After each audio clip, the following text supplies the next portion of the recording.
ఆంధ్రప్రదేశ్లో అందులోనూ రాయలసీమలో ఆళ్లగడ్డ రాజకీయం రూటే సెపరేటు. ఇక్కడ గంగుల వర్సెస్ భూమా కుటుంబాల మధ్య రాజకీయ ఆధిపత్య పోరాటం కనిపిస్తుంటుంది. 1970ల నుంచి ఈ రెండు ఫ్యామిలీలే ఆళ్లగడ్డ రాజకీయాలను శాసిస్తున్నాయి.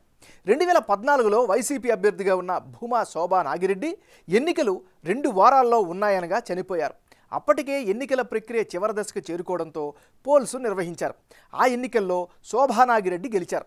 ఆ తర్వాత వచ్చిన ఉప ఎన్నికలో శోభానాగిరెడ్డి కూతురు భూమా అఖిలప్రియ విజయం సాధించారు. శిల్పకళకు ఈ నియోజకవర్గం పెట్టింది పేరు. ఇదే సెగ్మెంట్లో ప్రాచీన చారిత్రక ఆలయం అహోబలం ఉంది. ఆళ్లగడ్డ నియోజకవర్గ ప్రజలు ఇప్పటిదాకా ఇండిపెండెంట్లు సహా కాంగ్రెస్, టీడీపీ, వైసీపీ పార్టీలను సమంగా ఆదరించారు.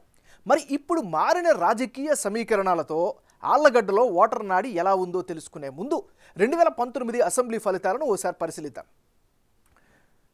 2019 ఎన్నికల్లో గంగుల బ్రిజేంద్రరెడ్డి వర్సెస్ భూమా అఖిలప్రియ వీళ్ళిద్దరి మధ్య పోటీ జరిగింది.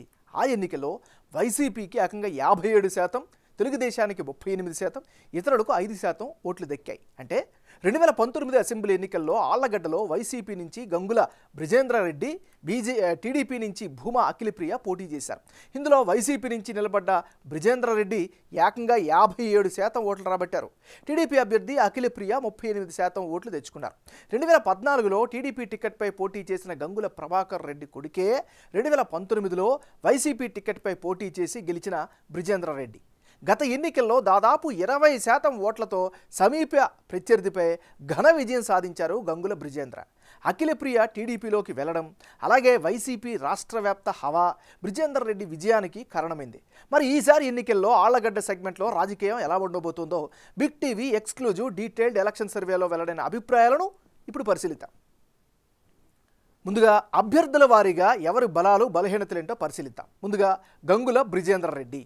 ఈసారి ఈయనకి అనుకూలమైనటువంటి అంశాలు ఏమిటి? గంగుల ఫ్యామిలీ 2017లో వైసీపీలో చేరడంతో పూర్తిగా అక్కడ సీన్ అంతా మారిపోయింది, పొలిటికల్ ఈక్వేషన్స్ మారిపోయినాయి.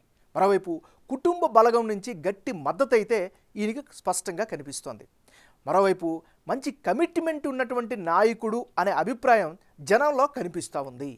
మరోవైపు గ్రౌండ్ లెవెల్లో యాక్టివ్గా ఉంటున్నారు, ప్రజలతో మమేకమవుతున్నారు. ఇవన్నీ కూడా బ్రిజేంద్రకి కలిసి వచ్చేటువంటి అంశాలు.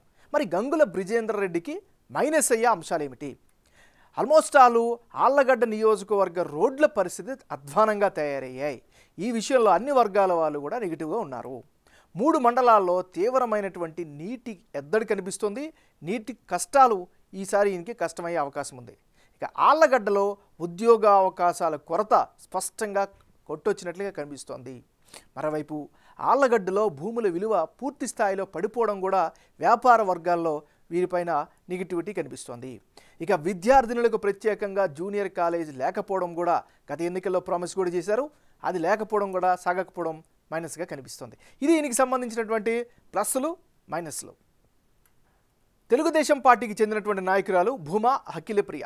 మరి అఖిలప్రియకి ఈసారి అనుకూలంగా ఉండేటటువంటి అంశాలేమిటి ఒకసారి కనుక పరిశీలిస్తే తల్లిదండ్రుల రాజకీయ వారసత్వమే ఆమెకి ప్రధానమైనటువంటి బలంగా ఇప్పటికీ చెప్పుకోవచ్చు. నెక్స్ట్ గత 2 ఏళ్లుగా సెగ్మెంట్లుగా నియోజకవర్గంలో బాగా యాక్టివిటీస్ చేస్తున్నారు, ప్రజలతో మమేకమవుతున్నారు. మరోవైపు నియోజకవర్గంలో ఇమేజ్ పెంచుకోవడం కూడా ఆమెకి బాగా కలిసి వచ్చేటటువంటి అంశం. ఇక టీడీపీ కార్యక్రమాలను జోరుగా చేస్తున్నారు, మరోవైపు పార్టీ పరంగా కూడా కార్యక్రమాల్లో పాల్గొంటున్నారు. ఇవన్నీ కూడా ఈమెకి కలిసి వచ్చేటటువంటి అంశాలు. మరి భూమా అఖిలప్రియకు మైనస్ అయ్యే అంశాలు ఏమిటి? వైసీపీ అభ్యర్థిని ఏ మేరకు ఢీ కొట్టారు అనేటటువంటి అనుమానం కావచ్చు, లేకపోతే ఒక క్వశ్చన్ కావచ్చు సర్వత్రా వినిపిస్తుంది. ఇది ఈమెకి సంబంధించినటువంటి ప్రధానమైనటువంటి మైనస్గా చెప్పుకోవచ్చు. ఇది ఈమెకి సంబంధించిన ప్లస్లు మైనస్లు. భారతీయ జనతా పార్టీకి చెందినటువంటి నాయకుడు భూమా కిషోర్ రెడ్డి. మరి భూమా కిషోర్ రెడ్డికి అనుకూలమైనటువంటి అంశాలు ఏమిటి?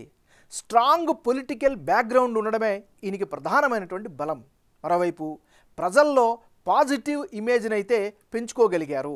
ఇది కిషోర్ రెడ్డికి సంబంధించినటువంటి అనుకూలమైనటువంటి అంశాలు ప్రస్తుతానికి.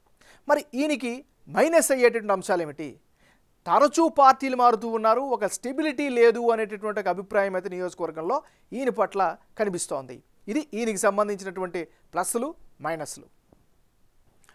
ఆళ్లగడ్డలో కులాల వారీగా లెక్కలు ఎలా ఉన్నాయి, వారు ఏ పార్టీకి అనుకూలంగా ఉన్నారో పరిశీలిస్తే ఈ నియోజకవర్గంలో ఎస్సీ సామాజిక వర్గం 22%, బలిజలు 21%, ముస్లింలు 19%, యాదవులు 15% మంది నివసిస్తున్నారు. అంటే ఆళ్లగడ్డ నియోజకవర్గంలో ఎస్సీ కమ్యూనిటీకి చెందిన వారు 22% మంది ఉన్నారు. ఇందులో 50% మంది వైసీపీకి సపోర్టుగా ఉంటామని బిగ్ టీవీ సర్వేలో తమ అభిప్రాయంగా చెప్పారు.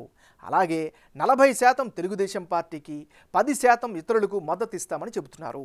మరో కీలకమైన బలిజ సామాజిక వర్గ ప్రజల్లో 40% మంది వైసీపీకి, 50% మంది టీడీపీకి, 10% ఇతరులకు ఓటు వేస్తామని చెబుతున్నారు.